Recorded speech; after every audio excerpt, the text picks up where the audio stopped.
Hello नमस्कार, मी काजल तुम्हा सगळ्यांचं पुन्हा एकदा आपल्या YouTube चॅनल मध्ये अगदी मनापासून स्वागत करते। कसे आहात तुम्ही सगळे? मस्त आणि मजेतच असाल तर आज अजून एक नवीन मशीन घेण्यासाठी आम्ही जातोय, कारण की तुम्हाला तर माहितच आहे की काम इतकं वाढलंय की रोजचे 10-12 ड्रेस तर शिवावे लागतायत।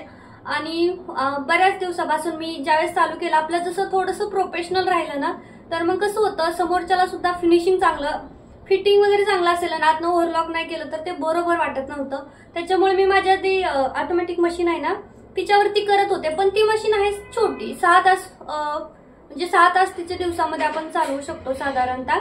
त्याच्यामध्ये पण ती मशीन आता इतके दिवस वापरले, त्याच्यावर इतकं काम केलं प्रचंड, दिवसात 6-6, 8-8, 10-10 तास सुद्धा तिला चालवली होती आधी।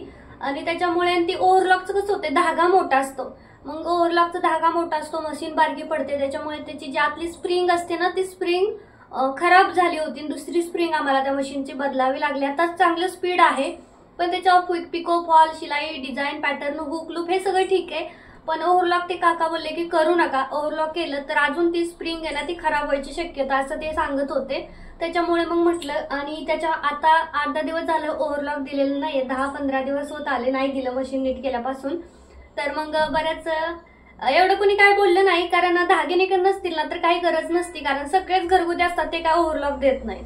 आणि माझी तर प्राइस कमी आहे, त्याच्यामुळे ओव्हरलॉक जर मी केलं ना तर मग मी आता 100-150 रुपये वाढवणार आहे, ओव्हरलॉकचे सेपरेट 50-100 रुपये घेणार आहे, कारण की मग त्याच्यामध्ये पण खूप काम आहे ना ओव्हरलॉक वगैरे करत बसणं। आधी पण मी करते, पण लहान मुलांच्या ना सरसकट, मोठ्यांच्या ना नाही देत, कारण ड्रेसला वगैरे काही मला वाटत नाही जर मऊ असेल, धागे निघत नसतील किंवा काही दिलेलं नव्हतं, मी बऱ्याच ड्रेसला दिलेलं नाहीये। आणि मग 1-2 जणांच्या मला कंप्लेंट आली की ड्रेस छान शिवलास पण ओव्हरलॉक केला असतं तर अजून फिनिशिंग वाटलं असतं। तर मग म्हटलं चला आता एवढं असं म्हणजे प्रोफेशनल करतोय, ऑनलाईन आहे, तर मग आपण ओव्हरलॉक पण देऊया, म्हणजे कसं थोडंसं इम्प्रेशन पडते की बाबा बरं आहे, छान आहे असं वाटतं समोरच्याला। त्याच्यामुळे मग आता चाललोय ओव्हरलॉकची मशीन घ्यायला, पण माहीतच नाही की ओव्हरलॉकची मशीन कितीला भेटते। मी ऑनलाईन बघितलं आहे फ्लिपकार्ट वरती, तर मला तिथं 5,500-6 हजारापर्यंत दाखवते, चांगल्या कंपनीच्या आहेत त्या पण दाखवते। तर मग म्हटलं एकदा आपण दुकानात बघूया, चौकशी करूया, तिथं महाग असेल आणि मग आपण ऑनलाईन मागूया, आणि ऑनलाईनची महाग वाटली तर दुकानात घेऊया, असं दोन्हीचं चाललंय। पण म्हटलं जरा समोरासमोर घेऊया, समोरासमोरचा पण काही संबंध नाहीये, कारण आता इथे आम्ही 2 महिने राहणार आहोत, काय वॉरंटी जरी दिली तरी परत काय आम्ही तिकडनं इकडे बदलायला चेंज करायला येणार नाही, जे असेल ते तिकडेच नीट करून घ्यावी लागणार।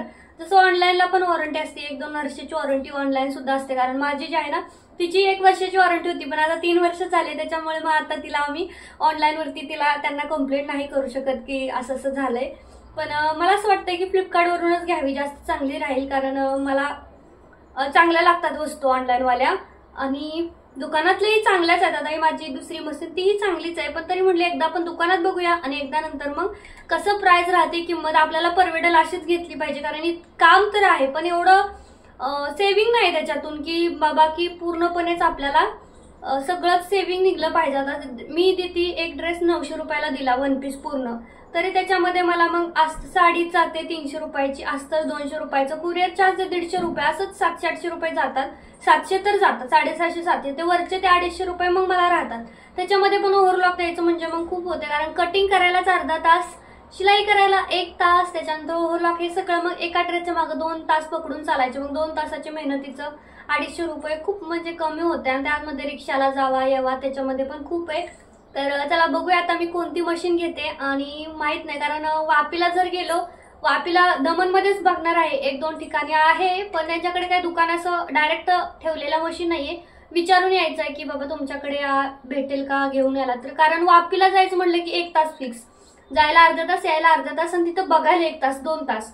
9ला जरी घरी घरून निघालो, आता रुद्राला 9:30ला सोडायचं आहे, तर आम्ही 10लाच निघावं लागेल, 10ला जरी आम्ही निघलो तर आम्हाला यायला 1-1.5 वाजेल। त्याच्यामुळे मग म्हटलं वापीला नको, ते आपण सुट्टी दिवशी बघूया, आणि मी स्वयंपाकाची तर तयारी करून चालली अर्धी, आणि मग म्हटलं डायरेक्ट आले की मग थोडंसं करायचं, इथंच जाणार आहे दमनमध्ये, आणि वापीमध्ये बघू मग डायरेक्ट शनिवारी रुद्राला सुट्टी असते त्या दिवशी, किंवा मग डायरेक्ट संडेलाच बघू म्हटलं, पण आधी इथं बघूया इथले काय म्हणतायत काका, त्याच्यानंतर मग वापीला जाऊया, असं माझं चाललंय। तर चला आता बघूया आपण काय काय होतंय ते। आणि कोणती मशीन आवडते मला सजेस्ट करा की कोणती मशीन घ्यायला पाहिजे ओव्हरलॉकसाठी। तुमच्यापैकी बरेच जण शिलाई करतात तर मला तुम्ही नक्की सांगा, कारण तुमच्या सांगण्यावरून मी जे पण काम केलं आतापर्यंत त्या सगळ्या वस्तू मला इतक्या चांगल्या लागलेल्या आहेत ना, म्हणून मग मला तुमची म्हणजे सजेशन खूप महत्त्वाचं वाटायला लागले आता। कारण माझी मशीन घेताना पण तुम्ही सजेस्ट केलं म्हणूनच मी ही मशीन घेतली ना, तर इतकं छान भारी वाटतंय की बरं झालं घेतली। सगळंच म्हणजे वॉशिंग मशीन पण मी तुमच्या सांगण्यावरून घेतली, सगळ्या गोष्टी बेड वगैरे सगळं मी तुमच्या सांगण्यावरून घेतलं आणि मला त्या सगळ्यांचा पुरेपूर फायदा होतोय आणि अजिबात पश्चाताप होत नाहीये। नाहीतर कोणती गोष्ट घेतली की आपल्याला पश्चाताप होतो। तर चला आता बघूयात कोणती मशीन घेते, जाऊन बघते मग आल्यानंतर तुमच्यासोबत बोलते। तर आम्ही तिकडनं आत्ताच आलो, बघितलं मशीनी तर दमनच्याच दुकानामध्ये बघितल्या। एक आहे शॉप, तर त्यांना सांगितलं तर ते म्हणे 10:30ला। म्हटलं 10:30 इतकं ओव्हरलॉकच्या मशीनला कुठे भरायचं म्हटलं। मग दुसरीकडे गेलो तर ते काका बोलले की माझ्याकडे आता अवेलेबल नाहीये, पण मी तुमच्यासाठी 2 सॅम्पल पीस मागवतो, मग त्यातून तुम्हाला जी कंपनी आवडेल ती घ्या, 4,500-5,000 हजार पर्यंत भेटून जाईल असं ते म्हटलेत। पण ते म्हटले आता माझ्याकडे अवेलेबल नाही, आज मागवतो रविवारपर्यंत येतील असं ते म्हटलेत। तर आता बघू, आता रविवारी येतील, मग आल्याच्या नंतर मग बघूयात आवडते का नाही आवडली तर मग सीधा वापीला जायचं आणि वापीला पण बजेटमध्ये पडली तर घ्यायची, नाही तर मग सीधा ऑनलाईनच घ्यायची। तर चला आता मी बाकीचं पटकन आवरते कारण भूक पण लागलेली आहे आणि जेवण रुद्र पण आलाय, जेवण वगैरे पण थोडंसं कटिंग होते, 3-4 ड्रेस ते कटिंग केलेत कारण की आता लगेच शिवायला बसायचं आहे आणि रुद्रचे पप्पा पण गेले, सेकंड शिफ्ट आहे। तर पहिलं हे पॅक करते कारण हे ड्रेस असेच पडून राहिले ना मग खराब व्हायची शक्यता असते। आता हे कालपासून शिवलेले आहेत तर त्याच्यामध्ये पहिला तुम्हाला दाखवते। हे बघा, पहिला हा असा आहे, ह्यातला पहिला आधीच एक शिवलेला आहे त्याच्यामुळे सेम आहे, काही बदल नाही आहे, सेम टू सेम आहे, फक्त त्याने पॅटर्न थोडासा वेगळा सांगितलेला, बाकी काहीच नव्हतं। आणि त्यानंतर असा खाली घेर आहे। तर ही साडी ना खरंच खूप चांगली आहे कारण ही कॉटन ब्लेंड कपडा आहे, म्हणजे कॉटन सिल्क कॉटन आहे, तुम्ही डेली पण वापरलं तरी पण काय होणार नाही आणि खूप छान आहे कपडा। मला याचा पर्सनली कपडा खूप मस्त वाटतोय बाकीच्या साड्यांपेक्षा आणि धागे दोरे पण निघत नाही या साडीचे। तर हा पहिला होता। त्याच्यानंतर ही आहे कुर्ती, हे बघा अशी कुर्ती आहे, फुल स्लीव्ज राहणार आहे, अशी जीन्सवर वगैरे आपण वापरू शकतो, ब्ल्यू जीन्सवर पण छान दिसेल। तर ही अशी आहे बघा, खूप सुंदर आहे आणि ह्याची किंमत सुद्धा अगदी कमी आहे, 300 रुपयेच फक्त ह्याची किंमत आहे, 300च्या खालीच देते मी। तर त्याच्यानंतर हा पुढचा, हा सुद्धा सेम आहे, ह्या सुद्धा पहिला आधी शिवलेला आहे, घरी सुद्धा पोहोचलेला आहे आणि रिव्ह्यू सुद्धा आलेला आहे, व्हॉट्सअपला मी टाकला होता रिव्ह्यूचा फोटो।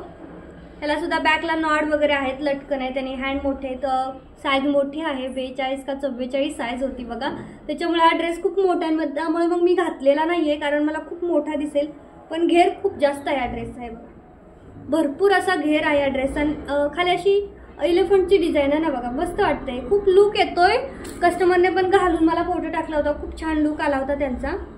त्यानंतर हा आहे दोघी बहिणींचा, एक 7वीला का काय आहे, 6वीला आणि एक बारकी आहे, म्हणजे नाही, एक 7, 8 का 9 वर्षाची होती आणि एक 4 वर्षाची आहे, फक्त ती हाईटला जास्त आहे बघा, मलाच माहित नाही किती वर्षाची होती पण त्यांनी मला फोटो टाकलेला मापच सांगितली होती तर त्यानुसार आहे, हाईटला थोडीशी जास्त आहे ती मुलगी। बाकी बघा ड्रेस एकदम असं छान असा रेडी झालाय, तिला खूप सुंदर दिसणार आहे। हा सुद्धा सेम त्यातलाच आहे, फक्त तो कलर वेगळा आहे आणि हा ब्ल्यू कलर आहे। तर ब्ल्यू फर्स्ट टाइमच आला पण खूप सुंदर दिसतोय ब्ल्यू कलर सुद्धा, बघा किती छान असं दिसतं। अजून इस्त्री केलेलं नाही, हा जो फोल्ड वाटतंय ना ते घडी घालून ठेवल्यामुळे झालंय, अजून इस्त्री नाही केली ना त्याच्यामुळे। आणि सेम त्याच्यातूनच आहे तिच्या बहिणीचा, कारण दोघींसाठी कॉम्बो आहे। त्यानंतर ह्या साडीत आहे, तर ही साडी ना दिसायला खूप सुंदर आहे, पैठणी लुक देते, कमी किमतीची आहे, पैठणी लुक देते, त्याच्यामुळे फ्रॉकची किंमत सुद्धा कमी आहे। या फ्रॉकची किंमत आहे 600 रुपये, पण कसं आहे ना हिला ओव्हरलॉक करावंच लागतं, बिना ओव्हरलॉक चालतच नाही साडी, खूप धागे निघतात त्या साडीचे, त्याच्यामुळे शिवून झाल्या लगेचच ओव्हरलॉक करावं लागतं। मी सुद्धा आतमधून ह्याला सगळीकडे ओव्हरलॉक वगैरे केलेला आहे बघा, बिना ओव्हरलॉकचं हे चालणारच नाहीये। त्यानंतर ही आहे कुर्ती, मदर डॉटरची कुर्ती आहे बघा, अशी बाहेर फुग्याची आणि पुढे मी कॅनव्हास लावून गळा रेडी केला ह्याचा आणि अशी लॉंग मी ठेवलेली आहे, त्यांच्या याने ते कमी जास्त करून घेतील। आणि त्यांच्या मुलीची पण आहे, सेम फ्रॉक आहे, म्हणजे असं बाहेर डेलीसाठी त्यांनी घेतले सेम। आता प्रत्येक वेळी पण आपण एकदम ट्रॅडिशनल नाही घालू शकत ना, कधी कधी कुणाच्यात बर्थडेला गेलो, इकडे गेलो तिकडे गेलो, सिंपल यूज करतो, तर त्यांनीही घेतले। त्यांच्या मुलीच्या ड्रेसला मी अशी फुगा बाई दिलेली आहे बघा, सुंदर असा फुगा आहे या बाईचा। त्यानंतर पुढे मी सिंपल गळा दिला, पाठीमागे हुक दिला, चेन दिलेली नाही कारण चेन तुटते, चेन तुटले की काही त्याचा फायदा राहत नाही. मी माझं स्वतःला ट्राय केलेला आहे. पण हुक दिला आणि हुक तुटला तर आपण दुसरा हुक लावू शकतो, पण चेन दुसरी लावता येत नाही, मग ते ड्रेस पिकून द्यावा लागतो. त्याच्यामुळेच मी इथं हुक दिला. ज्याला वाटेल त्याला चेनही देते, असं नाही प्रत्येकाला हुक. आणि बघा खूप सुंदर असा घेर पण आहे. डेलीची फ्रॉक आहे पण किती मस्त दिसते. क्वालिटी तर तुमची मुलगी कितीही वापरू द्या काही होणार नाही तिला, कारण बाहेरून तुम्ही घेता त्याचे कलर वगैरे जाण्याची शक्यता आहे, पण माझ्या कोणत्याच कपड्याचे कलर जाणार नाही.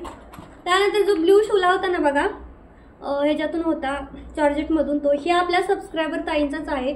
खूप पहिल्यापासून सबस्क्रायबर म्हणजे आहेत त्या आपल्या फॅमिलीमध्ये. पुढून मी असा याला गळा दिलेला आहे आणि खूप मोठी साईज आहे त्यांची, त्याच्यामुळे हा ड्रेस मी पाठीमागं बांधून पॅक केला आहे, नाहीतर घालूनच दाखवला असता. बघा स्लीव्ज पण ही बघा, मुंडा किती मोठा आहे, मला बसणार नाही आहे. आणि स्लीवची लेंथ खूप ठेवली कारण खूप चुन्या येणार आहे तिथं अशा, आणि मस्त दिसतं ज्यावेळेस तिथं चुन्या येतात ना त्यावेळेस. आणि फुल अम्ब्रेला घेर आहे बघा, याचा फुल अम्ब्रेला आहे. आणि अस्तर पण तेवढंच आहे, जेवढा कपडा आहे ना तेवढा, फक्त जॉर्जेट कपडा आहे. खूप मस्त वाटतंय पण जॉर्जेटमध्ये. त्यानंतर ती तिच्या बहिणीची आहे बघा, दोघी बहिणींचा आहे फ्रॉक. एक साधारणतः 3 का 4 वर्षाचे आहे आणि एक मोठे आहे 9-10 वर्षाचे, असं त्यांनी काहीतरी सांगितलं होतं. फोटो टाकले होते आणि मापं पण दिली होती. तर ही बघा तिची फ्रॉक रेडी झाली. हिला पण फुगा दिलाय, तिला पण दोघींना फुग्याची बाई दिली. खूप सुंदर दिसते, पण लुक कसला म्हणजे ब्राईट दिसतो ना एकदम, ब्ल्यू कलर आणि ब्राईट. आणि असेच कपडे लग्नामध्ये वगैरे असेच छान दिसतात, जरा जास्त ब्राईट असतात ना ते, ब्राईट असतात ते. असं आपल्यात घरी आता गुढीपाडवा आहे तर गुढीपाडव्याला तर एकदम नंबर 1च लुक येणार आहे. त्यानंतर जो तुम्ही खाली बघितला ना ह्याचा दुसरा, तो त्यातूनच त्यांच्या मुलीचा आहे, मदर डॉटर कॉम्बो आहे तो. हे बघा मस्त सुंदर, 1 वर्षाची मुलगी आहे पण थोडा मोठा दिलाय मी. 1 वर्षाची का 2 वर्षाची आहे काय माहिती, म्हणजे हा ड्रेस 1 वर्षाचीलाही बसतो 2 वर्षाचीलाही बसतो. त्यानंतर आहे 3 पीस. 3 पीसमध्ये बघा हा वरचा टॉप राहणार आहे, पाठीमागे ह्याला हुक दिलेला आहे. चेन पण देते पण चेन मला बरोबर वाटत नव्हती, याच्या आधीच होतं त्याला मी चेन लावली होती तर मला ती 3 पीसमध्ये चेन नाही बरोबर वाटली, त्यामुळे मी इथं हुक दिलेत. अगदी 5-6 हुक लावले जेणेकरून पॅक बसावं. खूप सुंदर लुक दिसतो हा 3 पीसचा. आणि याची किंमत पण जास्त नाही, फक्त 800 रुपये किंमत आहे. त्यानंतर हे वरचं तिचं जॅकेट राहणार आहे. जॅकेटला मी इथं डिझायनर बटन दिलेत 3 आणि इथं खाली ओपन राहणार आहे. आणि त्यानंतर तिचं असं गळा राहणार आहे आणि फुल स्लीव्ज आहे, इथपर्यंत इथं जाणार आहे, कारण त्यांचा हा छोटा असतो. आहे दिसायला छोटी दिसते पण तिच्यासाठी हे इथपर्यंत 3/4 मध्ये जाणार आहे. त्यानंतर तिचीच आहे पॅन्ट. आता 3 पीस म्हणलं की पॅन्ट तर येणारच, तर हे इलॅस्टिकवाले आहे बघा, मस्त असं इलॅस्टिक सुद्धा लावून रेडी केलं आणि खालच्या साईडला असं साडीच्या काठाचं पॅच दिलाय मी इथं, जेणेकरून पॅन्टला लुक येईल मस्त. पण खूप छान आणि सुंदर दिसणार आहे ज्यावेळेस घालेल. तर या कुठल्यालाच इस्त्री केलेली नाही आहे, कारण पॅक करताना मी इस्त्री करते आणि लगेच घड्या घालते. इस्त्री करून ठेवले ना मग परत ते चुरगळतात, त्याच्यामुळे आता मी याला सगळ्यांना घड्या घालणार आहे, पॅक करणार आहे. त्याच्यानंतर आता जे कट केलेत ना ते शिवायला घेणार आहे. इकडे बघा कट करून राडा पसारा पडलेलाच आहे, तर तो शिवायला घेणार आहे. पण त्याच्या आधी हे पॅक करणार आहे. एवढे सगळे ड्रेस पॅक करायचे आहेत मला, तर एवढंच आहेत बहुतेक. तर चला, तर कसे वाटले आजचे ड्रेस, यातला कोणता तुम्हाला आवडला तेही कमेंट करा. तुम्ही सुद्धा अशा सुंदर गुढीपाडव्यासाठी म्हणा तुमच्या बेबीसाठी, कारण बाहेरचे तर आपण नेटचे ह्याचे त्याचे सगळेच घालतो, पण असे ट्रेडिशनल भेटत नाही बाहेर.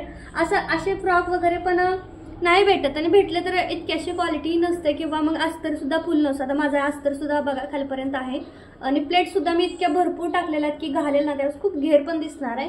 त्याच्यामुळे तुम्ही घ्या, खूप कमी किमतीत. ही फ्रॉक फक्त 550ची आहे. तिच्या मोठ्या बहिणीची आहे ते 800ची आहे, कारण जसा कपडा लागेल तसं ती ठरत जातं. आणि 1 वर्षाची पासून ते 3 वर्षापर्यंत 550 मी ठेवलेले आहे. तर तुम्हालाही घ्यायचं असेल तुमच्या बेबी गर्लसाठी तुमच्यासाठी तर नक्की घ्या, आणि मस्त असे कॉम्बो करा. मला खूप आवडतं की कॉम्बो करून बड्डेला वगैरे बरेच जण फोटो टाकतात, घालतात आणि फोटो टाकतात मला कॉम्बोचे. मला खूप छान वाटतं की माझ्यामुळे कॉम्बोमध्ये मिळते, कारण कॉम्बोमध्ये मिळत नाही, आई मुली सेम मिळतच नाही. कस्टमाइज जरी करून घेतलं तर खूप पैसे जातात, मला स्वतःला माहिती आहे. पण माझ्याकडे तुम्हाला मस्त असं स्वस्तात मस्त भेटणार आहे. तुमची साडी असेल तरी चालेल, काही प्रॉब्लेम नाही. तुम्ही साडी द्यायची, मी तुम्हाला शिवून पाठवणार माघारी, कारण खूप साऱ्या साड्या पोस्टाने सुद्धा आलेल्या आहेत माझ्याकडे, ते सुद्धा शिवीन ना त्यावेळेस तुम्हाला नक्की दाखवेन. तर हा होता आजचा छोटासा ब्लॉग. तुम्हाला ऑर्डर करण्यासाठी नंबर सांगते माझा 9730411021. डिस्क्रिप्शन बॉक्समध्ये सुद्धा तुम्हाला माझा नंबर मिळेल. मला डायरेक्ट व्हॉट्सअप मेसेज करा, कॉल तेवढा काय करू नका, कारण कॉल उचलणं मला होत नाही. आता मशीनवर बसली की सीधा संध्याकाळी 5 वाजता उठेन, तोपर्यंत मोबाईल तिकडे टन टन टन वाजत असतो. मी ते बघायला जात नाही की कुणाचा फोन आहे, कारण इथून उठली की परत मोबाईलला परत येऊन बसा, ते खूप होतं. मग मी वाजून देते, तसंच वाजा. संध्याकाळी डायरेक्ट मग मला टाईम असेल तेव्हाच मग कॉल बॅक करते, नाहीतर मग करत पण नाही. असं होतं, कारण एक नाही 2 नाही खूप सारे कॉल येतात. खूप म्हणजे प्रचंड दिवसाचे मला वाटते 500-600 तरी फोन कॉल्स मला येतच असतील. कारण की काल परवा जो व्हिडिओ टाकला तो तर मिलियनमध्ये गेला आहे. कॉम्बोचा पार्टीवेअरचा 1 मिलियन लोकांमध्ये जरी मला त्यातून समजा 2000 जर लोकांचे फोन आले तरी किती म्हणजे होतं ना, खूप फोन येत आहेत. आणि व्हॉट्सअपला आलं की फोन आला ना तरी काही फायदा होत नाही, कारण फोन केला की तुम्ही म्हणाल मला ड्रेसचे फोटो टाकता, त्यापेक्षा तुम्ही व्हॉट्सअपलाच मेसेज करा की मला ड्रेसचा फोटो टाका, तर मी डायरेक्ट तिथं सीधा तुम्हाला फोटो भेटते. त्यामुळे कॉलवर बोलून पण काही फायदा होत नाही. तर चला, आणि ज्यावेळेस तुम्ही ऑर्डर कन्फर्म कराल त्याआधी तुम्ही कॉल करून माझ्याशी बोलू शकता, कन्फर्म करायच्या आधी, पेमेंट करायच्या आधी. असं नाही की मी तुम्हाला कॉलवर बोलणार नाहीये, फक्त मला टाईम असेल तेव्हा बोलेल माझ्या टायमिंगनुसार.